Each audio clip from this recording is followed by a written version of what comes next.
Really good to be with you. Today's summer refresh, and so we got all kinds of fun things. We just baptized some individuals last service, and now we're going to have another party afterwards today. And so we're also kicking off a brand new series. So if you haven't been with us, we've been walking through the book of Matthew ever since Christmas last year. And we're going to keep going through it. And so we're going to do different themes and series as we go through the book of Matthew. And so at this point, we're in chapter 9. And we're talking about chasing what matters. Like the things that we chase, the things that we pursue, the things that we go after. Because in all actuality, I don't know if you're like me, but sometimes it feels like life is just a big chase. Like we're constantly chasing something all the time. And sometimes, man, it could be chasing success, like trying to build out something really good and beautiful, right? It could be chasing approval. Seeking those likes, the approvals, the attaboys, the well done from somebody, whoever that person is. Maybe you've been chasing security. Like you're looking at all the angles in your life and you're going, man, if I could just build my life around this, I'll be secure. I'll be set. I've covered all the what ifs, the what abouts, the maybes, and I can rest finally. And you're chasing that security. Others, man, sometimes it feels like you're chasing something and you don't even know exactly what it is. It's almost like you're pursuing something, and whatever it is that you're pursuing is just outside of your reach. Like you can't seem to just fully grasp it, but you know you want it, you know you're longing for more, but you're not exactly sure even what that is. And so, man, we can feel tired, and so I just want to ask you the question, what are you really chasing?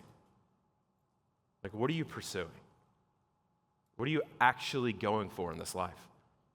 Because that's what we're going to unpack today. Matter of fact, somebody was just asked my daughters recently, like, hey, what does dating look like? And like, what does this mean to you? And so I started asking all these questions, and one of my daughters responded and said, well, it means that I don't make the first move. And which I thought was really interesting because we've never actually taught that. We've never said it. We've never explicitly been like, hey, you need to be the one to wait for them to talk to you and not you to them. We've never said that. What we have tried to do, and instill in all four, by the way, we have 4 daughters if you don't know me and you don't know our family. We got 4 girls, and what we have tried to instill in them is this. You are worth pursuing. You're beautiful. You're wonderful. God's made you in his image, and you are worth pursuing. Like, you just need to know that. And so I think instinctively that has come out of that. Like, I'm not going to make the first move. And so what I want you to hear in that is, here's the thing. A lot of times we chase the wrong thing. Why? Because we don't feel pursued ourselves. We are chasing so hard for wealth because we feel like we need more. We've got this deficit mentality, right? Like where we're constantly going, we don't have enough, we don't have enough, we don't have enough. We got to pursue, chase more. We got to have more. We got to keep up with the Joneses. We got to do whatever it is to have what we think we need, right? We have this mentality where maybe it's not just wealth, maybe it's success. You're chasing it because deep down you feel like a failure. You feel like you've dropped the ball. You're not enough. You've fallen short in your life. We chase relationships. Why? Because we don't feel loved. So we're constantly pursuing, chasing all the time. And it's exhausting. And so here's the big idea for today. So I want you to take this in because before you see it, if you miss this chase is never going to end. It's going to keep coming. It's going to keep going. You're going to keep looking and grasping for whatever it is you think you need. This is the foundation. This is the beginning. This is what sets you free to pursue the right thing. So here's the big idea. Jesus chased me so I could chase what actually matters. So we're talking all about, man, pursuing the right things. But before, we've got to allow and realize and recognize that Jesus pursued us first, that he chased hard after humanity first. And so that's where we're headed today. Because here's the thing. If you don't recognize his love for you, you're not going to love the right things. You're not going to pursue the right things. You're going to chase after everything else. And it's going to keep coming. And so today in Matthew 9, we see him do that with someone who is the last person anybody would have imagined. And so that's where we are. Let's go there, Matthew chapter 9, starting in verse 9. This is Matthew 9:9. It says these words, "As Jesus went on from there, he saw a man named Matthew sitting at the tax office, and he said to him, 'Follow me.' And he got up and followed him." Now listen, the Gospel of Matthew is written to a Jewish audience, primarily.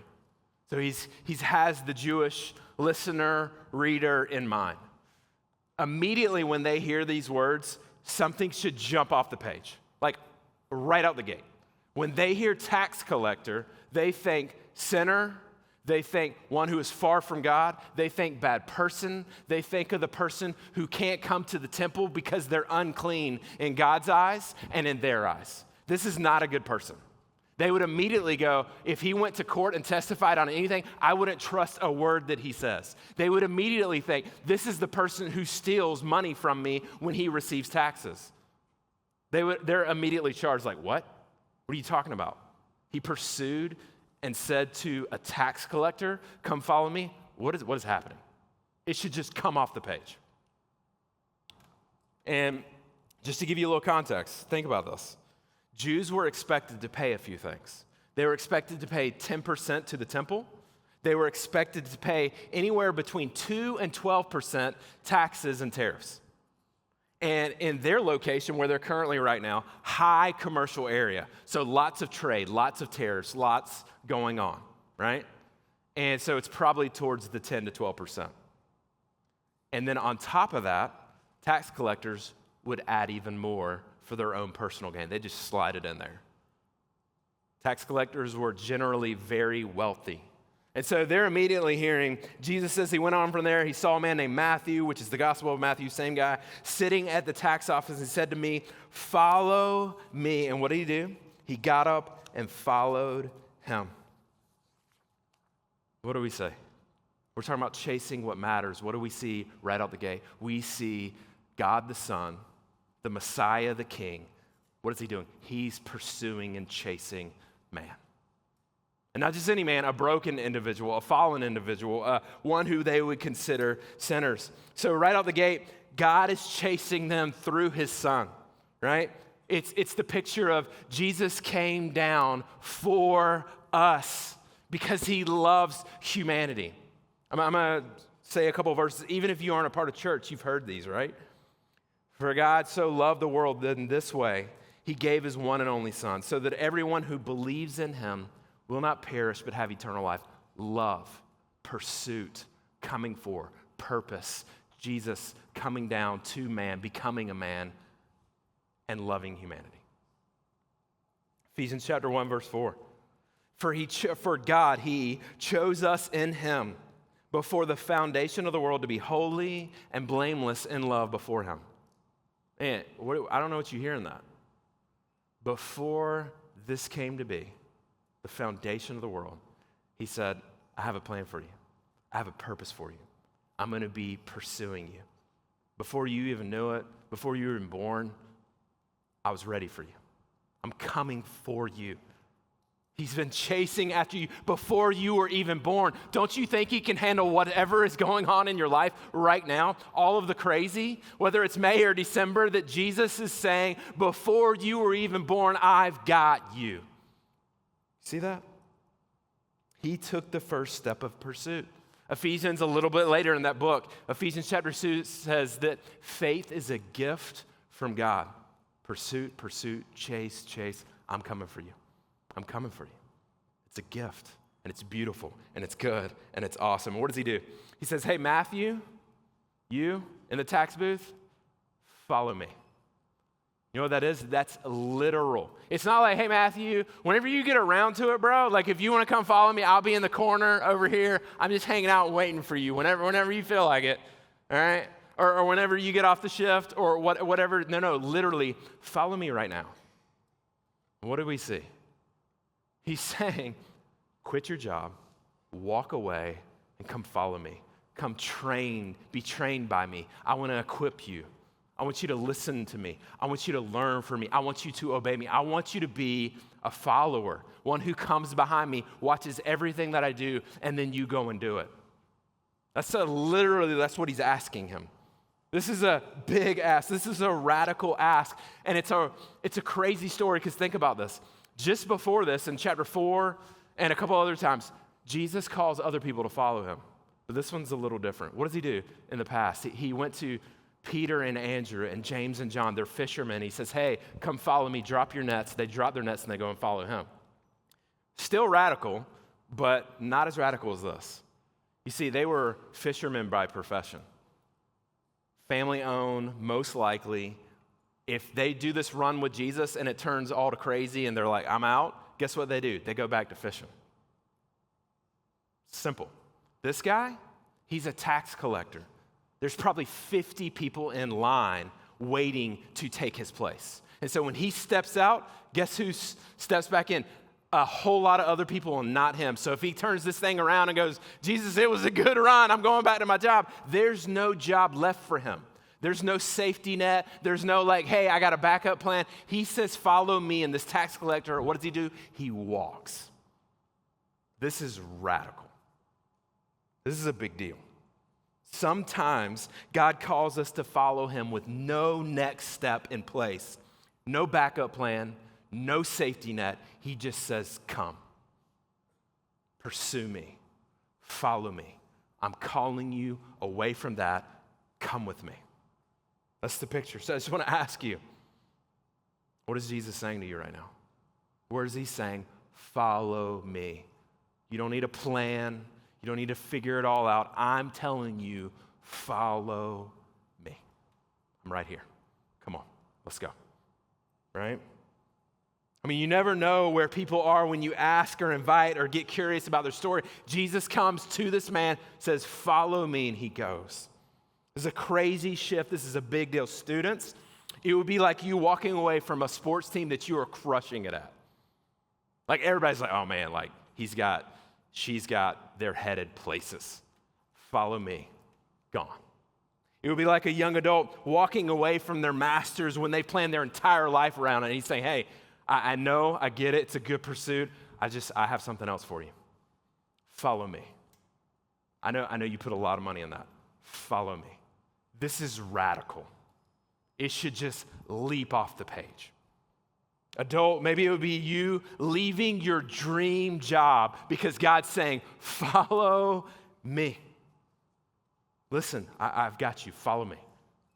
Gene and I were just watching a TV show, and it started out where this guy was just crushing at his job, and all of a sudden everything went sideways. He lost his career. He lost all of his money. He had no backup. He had no safety. He was in a terrible bind. It goes through the end of the series, and at the end, everything turns around for him. He gets re-offered the job that he had before, and all back pay for all the time that he wasn't there, and an even higher raise and even more control within the company. He was leveraging the higher-ups of the higher-ups. I mean, he was just bringing it all in. They were offering all to him. And I looked at my wife and I go, oh, he's taking that deal. Like 100%. He's taking that. Like, look at all that. He just got all of it back and some and control. He is going to take this job. And she goes, no, he's not. And I was like, what are you talking about? She goes, you're missing the whole arc and narrative of the story. And I was like, no, I'm not. He's going to take the job. Like, we're pausing the show. I'm like, he is going to take this job. And she goes, no, he's not. She's like, listen, the guy who he was at the beginning is not the same guy that he is today. He's not going to take the job. It doesn't matter how much money or whatever they offer him. He's a different person. He's not going to pursue that same kind of life. It would throw the whole show away. And I'm like, you're crazy. Like, I was just like, you know what you're talking about, but whatever. Play, 100%, my wife's right. Like, he didn't take the job. He passed on it. And I realized, okay, like, I did miss the arc and the narrative of the story. But man, he had changed. He pursued things differently. He went about things differently, right? Because he saw something better. He realized there was something greater. And I think that's what's going on here. Tax collector's got it all. He's wealthy. He's got it all together. Jesus comes and says, hey, listen, look me in the eyes. Follow me. It's going to be better. You don't know it yet. You can't see it. You can't feel it. I'm telling you, Trust me. Trust me. Verse 10. This is going a little bit more into the story. It says, while he, Jesus, was reclining at the table in the house. This is most likely Matthew's house. From other accounts, we see it's Matthew's house. And it says, many tax collectors and sinners came to eat with Jesus and his disciples. But this is where it turns. When the Pharisees, those religious elite, the ones who everybody looked up to, when the Pharisees saw this, they asked the disciples, like, bro, what's going on? Why does your teacher, this rabbi, this one that you're pursuing, the one that you've been coming behind, being trained and equipped and following, saying whatever you want me to do, wherever you want me to go, I'll go? Why on earth is he eating with tax collectors and sinners? What are y'all doing? Jewish people who follow Yahweh do not do this. Y'all have lost your minds. He's a false teacher. Y'all are crazy. That's essentially what's taking place right here. He's like, what are y'all doing? You see, what's interesting is the Jews understood that people were sinners in general. But what they were saying is, hey, these aren't just sinners. They aren't just people who mess up. These are people who are next level. They are immoral. They're not just not pure and not tithing. These people are despicable in our eyes. We hate them. You hate them. Why on earth would you dine with them? And why is your leader dining with them? What are you doing? We don't trust them in the courts. Why would we trust them to come into their own home? Reclining and eating, it was a huge intimate act in that day. When you do that, you're saying, I'm sharing life with you. It's not just a duty, something that you just show up for. It's like, I'm going to invest in you and you're going to invest in me. We're going to get to know each other. That's the picture. So what do you see right out of the gate? Jesus was comfortable with sinners. He was approachable, relatable. They wanted to spend time with the guy. You see that? Immoral people, people who most people in the Jewish world hated, Jesus got along with great. That's the picture that we see here. Broken people, poor people, wealthy but hated people, bad people, Jesus was with. That's what's going on. So here's the question. Are you comfortable hanging around people who others are uncomfortable with?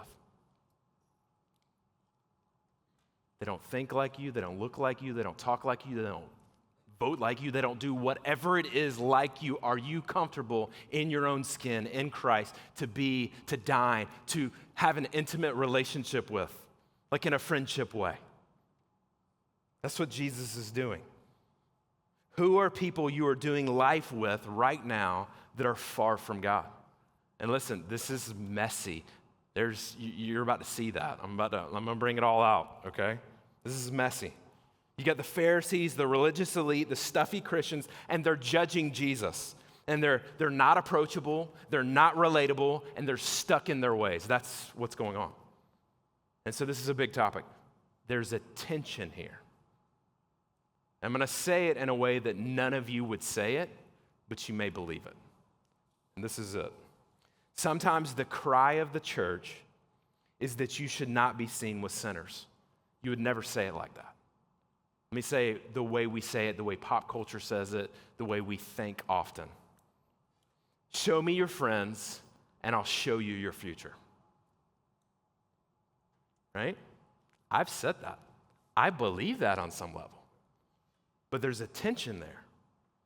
If we're the type of people, right, I'm speaking to Christians right now. If you're the type of person that says, I'm going to insulate myself with only people who are going to get me ahead, who are like me, who are better, who are all driving in the same direction, and those are my people only, you've missed it. You've missed it.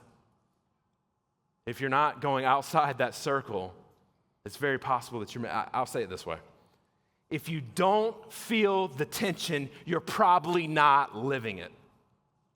I just want to say that again. If you don't feel the tension of what I'm talking about, you're probably not living it. So the question is, do you seek relationships with people who think different, act different than you, for the hopes and the sake that they would encounter the same God that you believe and trust and follow? Right? Our call as followers. He says, follow me. Our call is to be different, live different. The Pharisees are doing the exact opposite. They know all the things, and then they're not doing them. It's not like they didn't know that they're supposed to love their neighbor. It's not like they didn't know that they're supposed to be kind to others instead of hating them and ostracizing them and acting as if they're less than. It's not that they didn't know that. They just had built so many traditions and religion and all this stuff around it to where they're living a whole different kind of life. One that Jesus and God never intended them to live.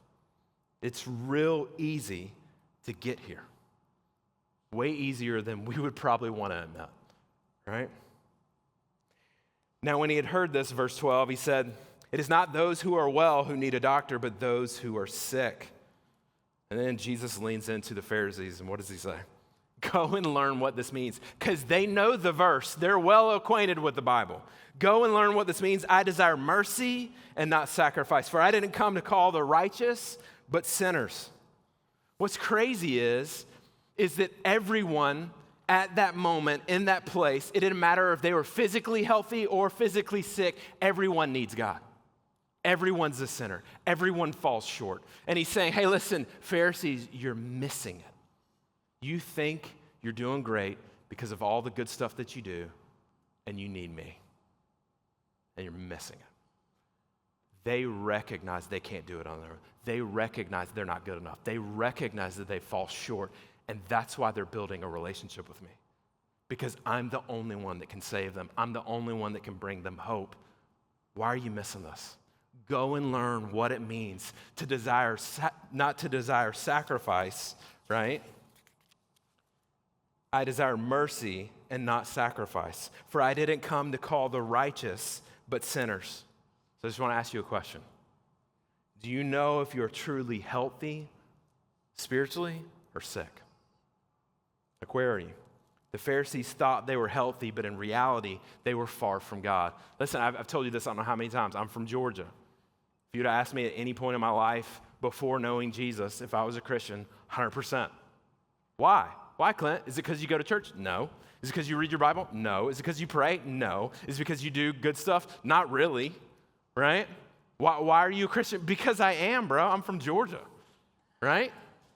How many of us, even in Florida, we assume that we are right with God just because we are? Because my parents told me so, because a pastor told me so, because of whatever. But there's no real active living relationship. There's no pursuit. There's no follow. There's no, I'm going to surrender all of my life. Wherever you tell me to go, whatever you tell me to do, I'm in. Sign me up. Take me down that road. Right? It's so easy to do. This happens way more than we think. We know the lingo. I'm devout. I serve. I give. I show up. Of course I'm a Christian. Right? Self-labeled Christians or churches who turn their noses up at sinners are like doctors or hospitals who refuse to associate with sick people. It's crazy. This is exactly what Jesus is talking about. That's where he's leaning in. Jesus is calling out the Pharisees. He says, I desire mercy, not sacrifice. Look at that verse. He's quoting Hosea 6:6. That book is all about mercy. And he's saying, hey, listen, if you're going to follow me, you've got to realize that you can't make it right. It's not your sacrifice. It's not what you do. It's not what you bring to the table. It's what Jesus brought to the table for you. So if you're here in this room, what is he saying to us? How can we apply it to us right now? He's saying, hey, listen, it's not about what you do. It's about what he did. Believe and follow Jesus. Believe and follow Jesus. I desire mercy. And listen, if you're going to be a person who desires mercy and not sacrifice, in other words, it's not your own good works that makes you right, guess what? You're going to love and pursue those with the same kind of mercy. Pharisees, you're missing it and your life is showing it. That's what he's saying. So if you want to follow me, you pursue people who are far from God and you offer mercy to them. You don't hate them. You don't ostracize them. You don't act as if they don't need help or as if you're better. No. We're all fallen. We all fall short. We're going to love and care and be kind to everyone. We're going to ask them to pursue Jesus as well. So that's the picture. So again, I want to wrap it up for you. What are you chasing? What are you chasing? I'm going to say it just a little more elevated. What are you chasing that's good but not best. And Jesus is saying, come follow me. Come. I'm here. I'm right here. Don't pursue that. I know it's not a bad pursuit. It's not what I have for you. Come follow me. Trust in me, right? Sometimes we chase good things above the right or best thing, and it can be catastrophic to our life and to our soul. And Jesus is over here going, I'm right here. Come on, right? So I want to summarize the text. Jesus walked straight up to a man named Matthew, a tax collector, someone everyone else hated and avoided, and said, follow me. Come on, let's go. And Matthew did. He got up, he left his table, he walked away from his old life, and Jesus chased someone the world had written off. He moved toward the broken. He made space at the table for people who no one else would eat with. That's what mercy does. That's what matters, Jesus is saying. This is what truly matters, that you would live this kind of life. So again, I know I'm beating it. What are you chasing? Like, what is it? Is it the next win, the perfect image, a sense of control? Is it actually giving you peace? Is it bringing the joy that you're looking for? Or are you just constantly, it's just not enough, right? Here's the truth. Jesus chased you first. And when you recognize that and believe that and live out of that, you're going to chase what truly matters. You're going to chase the right things in your life. So I want to give you some practical action steps. Just going out of here, I got 3 for you. Here's the first one. Name what you're chasing right now. Like, go and do that. What are you chasing, and what is your life actually reflecting, right? Look at your time, your money, your mental space. What is your pursuit? What's your chase? Number 2, ask what it's costing you. Is it making you more like Jesus? Is it giving you peace, or is it draining your soul, right? Number 3, follow Jesus into something that matters, whatever that is. I'm going to give you a few, but you need to lean into God and ask him, what is it that you're calling me to? Where are you leaning? Maybe it's in this text, maybe it's outside this text. But here's a couple. Initiating a conversation with someone far from God. Getting uncomfortable to serve someone who can't repay you. Recentering your life around time with God, not just work or survival. Putting him first. Come follow me, right? Saying yes to, man, maybe you're here and you're going, I hear you. I assumed I was a Christian, but I'm not. I checked all the boxes and I didn't know Jesus. Repent, turn from your old ways, believe in Jesus, and let's baptize you in the next one, right? Like, pursue Jesus. Come talk to me about it if you want to. Be a part of that story. And so if Jesus has chased you down with grace, you don't have to run after empty things anymore. He pursued you first. Let's pray.